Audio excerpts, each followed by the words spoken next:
ఈ నీతి ఉచితముగా దేవుడు అనుగ్రహించే నీతి. This righteousness comes to you as a gift of God, as a free gift of God. దేవుడు నీకు ఉచితముగా ఈ నీతిని ఇస్తున్నాడు. రోమాపత్రిక 3వ అధ్యాయము 22వ వచనం. అది యేసుక్రీస్తునందలి విశ్వాసమూలమైనదై నమ్మువారందరికీ కలుగు దేవుని నీతి అయి ఉన్నది. దేవుడు ఉచితముగా తన నీతిని మనకు అనుగ్రహిస్తూ ఉన్నాడు. 24. కాబట్టి నమ్మువారు ఆయన కృపచేతనే క్రీస్తు యేసు నందలి విమోచనము ద్వారా ఉచితముగా నీతిమంతులని తీర్చబడుచున్నారు. దేవునికి స్తోత్రం కలుగునుగాక. ఈ లోపల మనస్సాక్షి గద్దింపుకు లోబడి దేవుని ప్రేమతో మనం నింపబడి, నేను ఇలా చేస్తే ఆ మనిషి గాయపడతాడు కదా, నేను గాయపరచను గనక నేను అలా చేయను అనే డిసిప్లిన్తో దేవుని ప్రేమను బట్టి ఎవ్వరికీ నేను నొప్పి బాధ కలిగించొద్దు, ఎలాంటి నొప్పి కానీ ఎలాంటి బాధ కానీ నేను కలిగించొద్దు అనే ప్రేమతత్వంతో నింపబడి నీవు నడుచుకున్నప్పుడు ఏం జరుగుతుందంటే దేవుడు నీ మీద తన నీతిని వస్త్రములాగా కప్పేస్తాడు. దేవునికి స్తోత్రం కలుగును గాక. ఆ స్వభావము ఆయనే ఇస్తాడు నీకు. ఆ ప్రేమను కూడా నీలో ఆయనే నింపుతాడు. అదే రక్షణ పొందగానే దేవుడు చేసే పని ఇదేనంట. రక్షణ పొందగానే ఏం చేస్తాడు? నీ గుండెల నిండా ప్రేమ నింపుతాడంట. రోమాపత్రిక 5వ అధ్యాయము 5వ వచనము చూడండి. ఈ నిరీక్షణ మనలను సిగ్గుపరచదు, మనకు అనుగ్రహించబడిన పరిశుద్ధాత్మ ద్వారా దేవుని ప్రేమ మన హృదయములలో హల్లెలూయా కుమ్మరింపబడి ఉన్నది అని అప్పుడు చెబుతాడు. ఇది 5వ వచనం కదా, రోమా 5:5 కదా. ఇది 6లో చెప్పాడు, మనం ఇంకా బలహీనులమై ఉండగా క్రీస్తు మన కొరకు చనిపోయెను. 8లో చెబుతాడు, మనం ఇంకా పాపులమై ఉండగా క్రీస్తు మన కొరకు చనిపోయాడు. 10వ వచనంలో చెప్తాడు, మనము దేవునికి శత్రువులమై ఉండగా దేవుడు యేసు మన కొరకు చనిపోయినాడు. మనం బలహీనులమై ఉంటిమి, తర్వాత పాపులమై ఉంటిమి, దేవునికి శత్రువులమై ఉంటిమి, అప్పుడు ఆయన మన కొరకు చనిపోయాడు. ప్రేమను బట్టి కదా. కనుక ఎప్పుడైతే ఆ రక్షణ కార్యాన్ని మనము గ్రహించామో, విశ్వసించామో, నమ్ముకున్నామో, అప్పుడట దేవుని ప్రేమ మన హృదయములలో కుమ్మరించబడి ఉంది. దేవునికి స్తోత్రం కలుగును గాక. ఒక కుండ నిండా ప్రేమ ఉంది. దేవుని దగ్గర ఒక కుండ నిండా ప్రేమ ఉంది. ఒక చిన్న స్పూన్ తీసుకొచ్చి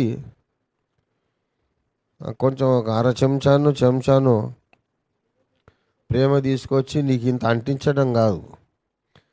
దేవుడు ఏం చేస్తున్నాడంటే ఆ కుండ మొత్తం తెచ్చి నీ లోపల బోర్లిస్తున్నాడు. కుమ్మరించబడి ఉన్నది వితౌట్ మెజర్. దేవుని ప్రేమ. ఎవరి ప్రేమ? 5వ వచనం ఉందా? దేవుని ప్రేమ మీ గుండెల్లో కుమ్మరించబడి. అంటే ఎట్లాంటి ప్రేమో వెనుక చెప్పాడు. మనం ఇంకను బలహీనులమై ఉండగా మన కొరకు చనిపోయాడు, పాపులమై ఉండగా మన కొరకు చనిపోయాడు, మనం శత్రువులమై ఉండగా మన కొరకు చనిపోయాడు. ఆ ప్రేమ, ఏ ప్రేమతో క్రీస్తు మన కొరకు చనిపోయినాడో అదే ప్రేమను మన హృదయము నిండా కుమ్మరించేశాడు. ఇది రక్షణ పొందగానే జరిగే మొట్టమొదటి కార్యం, జరగవలసిన కార్యం. అప్పుడు ధర్మశాస్త్ర సారాన్ని మనం పాటిస్తూనే ఉంటాం ఆటోమేటిక్గా. సహజ సిద్ధంగా, స్వభావ సిద్ధంగా, స్వతసిద్ధంగా మనకు కొన్ని కార్యాలు అసహ్యమైపోతాయి. ఎటువంటి కార్యాలు? దేవునికి కానీ సాటి మనిషికి కానీ బాధ కలిగించే సకల సంగతులు మనకు అసహ్యమైపోతాయి. దేవునికి నొప్పి కలిగిస్తుంది, సాటి మనిషికి నొప్పి కలిగిస్తుంది అనుకో, ఈ రెండు కార్యాలు మనకు అసహ్యమైపోతాయి, చిచి అనిపిస్తుంది. అందుకే ధర్మశాస్త్రం అంతా రెండు ఆజ్ఞల మీద ఆధారపడింది. నీ పూర్ణ హృదయముతో నీ దేవుడైన యెహోవాను ప్రేమించు, తర్వాత నిన్ను వలె నీ పొరుగువాడిని ప్రేమించు. ధర్మశాస్త్రం అంతటికి ఈ రెండు ఆజ్ఞలు ఆధారమై ఉన్నాయి. దేవునికి స్తోత్రం కలుగును గాక. ఈ ఇన్నర్ శాంక్టిఫికేషన్ మనకు కావాలి. లోపల ప్రేమ లేదు, అయ్యో అవతల వానికి బాధ కలిగిస్తానేమోననే కన్సిడరేషన్ లేదు. కానీ నేను ఈ ఆజ్ఞ మీరలేదు, ఆ ఆజ్ఞ మీరలేదు, ఇవన్నీ ఉల్లంఘించలేదు. I did not commit adultery, I did not commit fornication or idol worship. ఇవన్నీ నువ్వు అనుకొని నీకు నువ్వే వెన్ను జరుచుకొని శబాష్ అబ్బా ఏం బతికేశావురా అనుకుంటే దేవుని ముందు అదంతా గుండు సున్నా. నీ స్వనీతి పనికి రాదు. నీ స్వభావము లోపల దేవుని ప్రేమ ప్రవేశించుట వలన సహజ సిద్ధముగా దేవునికి మానవునికి బాధ కలిగించే ఏ పని నేను చెయ్యను అనే తత్వము నీలోనికి వచ్చుట వలన నీ మనస్సాక్షిని బట్టి నీవు కొన్ని కార్యాలకు దూరంగా ఉంటావు. ఆగ్రహ భయమును బట్టి కాదు. అప్పుడు నమ్మువారందరికీ ఉచితముగా కలిగే దైవనీతిని దేవుడు నీ మీద కప్పుతాడు.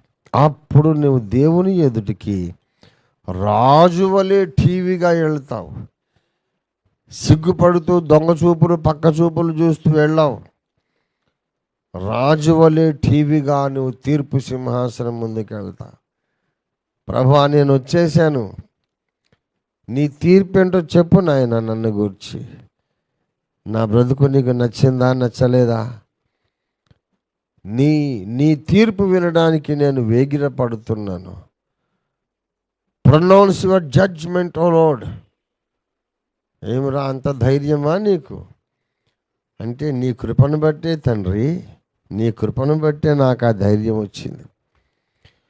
నేను ఆగ్రహ భయాన్ని బట్టి కాదు, నాలోనికి ప్రవేశించిన నీ ప్రేమను బట్టి బ్రతుకంతా పరిశుద్ధంగా జీవించాను. ధర్మశాస్త్రపు ఆజ్ఞలను ఉల్లంఘించకుండా బ్రతికాను, దైవనీతి కలిగి బ్రతికాను అని మనం చెప్పగలుగుతాము. దేవునికి స్తోత్రం కలుగును గాక. అటువంటి జీవితాన్ని మనం భూమి మీద జీవించాలి, సాధన చేయాలి. ఇది నేర్చుకోవడానికే సంఘారాధన, సంఘ సహవాసం.